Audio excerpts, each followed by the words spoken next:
આજે સાહેબ આ સમાજમાં 95% વધારે વ્યસન મુક્તિ આવી છે. હમણાં કેસાજી બહુ સારી વાત કરી કે તમે વ્યસન મુક્તિની વાત તો કરો છો, પણ દારૂ પીનારા દવાઈ આવવાનું બંધ થઈ ગયા છે. અહીં બેઠેલા બધા વ્યસન મુક્ત છે, અહીં બેઠેલા કોઈ વ્યસન નહીં કરતો. પણ મેં કીધું એક બીજી વાત કરવી છે. બેનો પડી ક્યો ના ખાય એમ,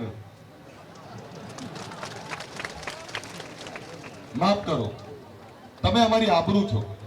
તંદુરસ્ત પેઢી માટે, આ સમાજના આવનારા ભવિષ્ય માટે બેનો પડીકી ખાય, સાહેબ આ કેવી શરમજનક બાબત છે.